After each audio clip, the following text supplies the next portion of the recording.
Hey everyone, it's Josh again from Amberlight Awakening. Here to talk about something today which I think is at the forefront of priorities for a lot of us and probably largely in our face at the moment, which is talking about darkness and the shadow.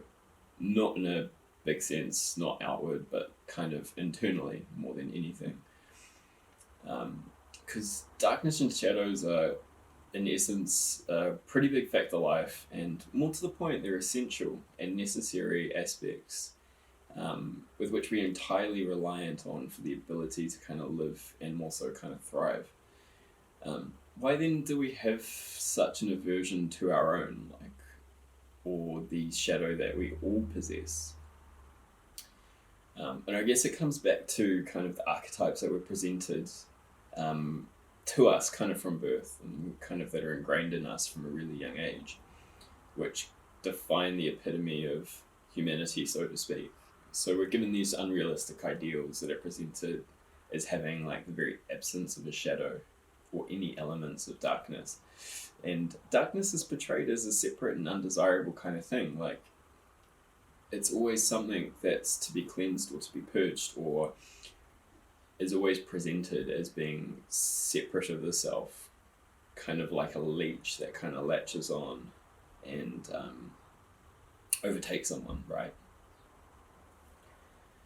So all our kind of archetypes are portrayed in the absence of darkness and shadow, and we're taught our very human condition is unclean or has the fallibility to be a curse, which is also extended to our mainstream ideals of those in the public eye, having a need to essentially dehumanize their experience due to their status or degree of public view.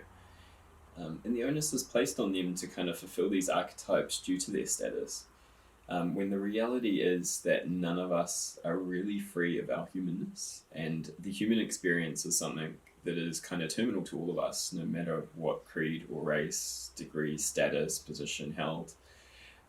There appears to be like a contrast, grasping for like the godlike, constantly like seeking saviors of sorts for humanity, but does this in turn kind of keep us stuck in our own like personal bondage and stuck in a way that denies us our ability to kind of realize our full potential because we're constantly focused on our fallibility. So we kind of reject our humanity and hold aversion to the things that really make us human. So this is not really a dialogue on the presence of God or a godlike source. It's kind of more looking at the way in which society is constructed and, to a large degree, our social, emotional, and environmental context,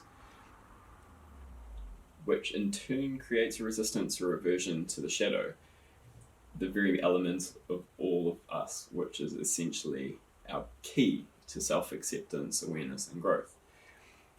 As above, so below. Life on Earth cannot exist without the existence of darkness, and it's in the night that crops with the absence of light actually have their growth stimulated. It's a very important key to remember. We have circadian rhythms which allow us to follow the patterns of day and night, and which cause us to sleep or need sleep. So it's during this time that the body heals, repairs, and revitalizes, and we achieve the necessary rest for us to be able to be active during the day and achieve what we need to achieve. So, in essence, I think it's really important, personally I found it really important to begin to build a relationship with the shadow and the dark side that you avoid, because it's in that area that we really have the opportunities for like growth and healing, and to kind of bloom away from that towards kind of living our highest potential. And it's a process that we do kind of slowly. We slowly begin to integrate it, we slowly begin to confront it, and in moments where we kind of feel safe and we have the energy and we have the right mood, the right baseline to be able to kind of deal with it, all the right support, if you're with professional help, if you're a GP, if you're in the process of undertaking a therapy or anything like that. But it's really important to kind of start to build that relationship with it for you to really be able to thrive. But yeah, so that's all I have for you today. So I hope you enjoyed. Feel free to give me a like or a follow, and I'll see you next time. Peace.